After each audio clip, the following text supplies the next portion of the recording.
Well, I went to kindergarten twice because I wouldn't sit down, so I was running around.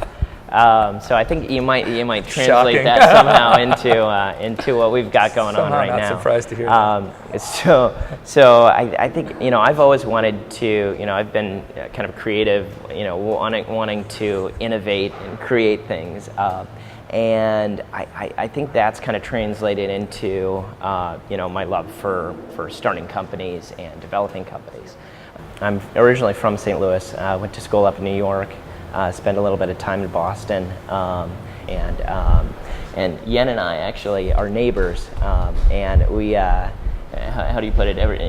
We would stay up at night thinking about what we would do when we actually grew up. I was born and raised in Denmark. When we were young, my parents, we would always go to another place in Europe, in the world. So we traveled a lot as a family when I was younger. So I think very early on, I had this appetite for adventure. And would very easily get restless, I think, in a lot of ways. So even when we came here at 16, we moved to St. Louis. Through university, I took some time off here and there. I spent some time back in Europe.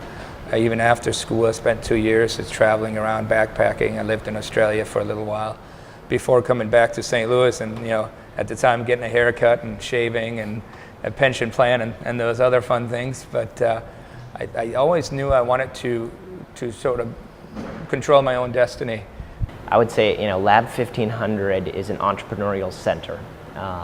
It's a place where aspiring and seasoned entrepreneurs can come together, and by being in this physical place, their ideas get pushed forward. So we thought this space would be perfect for that, being right on Washington Avenue, kind of in the heart of downtown St. Louis. We didn't want to just build something and then say, hey guys, use it. We wanted to really enlist the community and the whole ecosystem in kind of determining what it would be.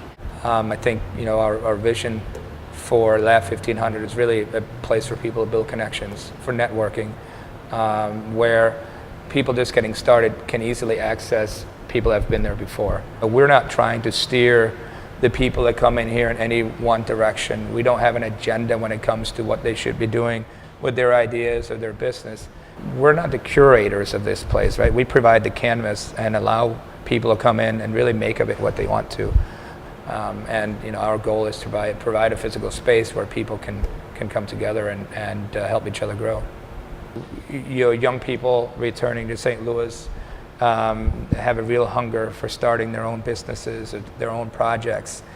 I think in some ways the economy has helped St. Louis somewhat, the downturn in the economy, because when you come out of schools like WashU or SLU or Webster, it's a lot cheaper being unemployed in St. Louis than it is New York or LA, which causes people to stay.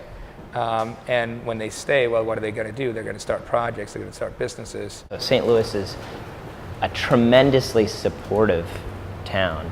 I'll hear people describe other areas of the country and how cutthroat they are. Here, with this this organic building of this startup ecosystem, companies are willing to support one another. They see it they see one success as a success for everybody. Whether it's to inspire investors to invest in some of these successes, some of these startups, or whether it's to inspire other entrepreneurs to start up new companies. Part of what's so attractive now is just this like groundswell of activities that you're seeing all over the city, of people just diving in and doing it, and I think I speak for both of us, when I say that we're just incredibly excited and happy and feel fortunate to be a part of that.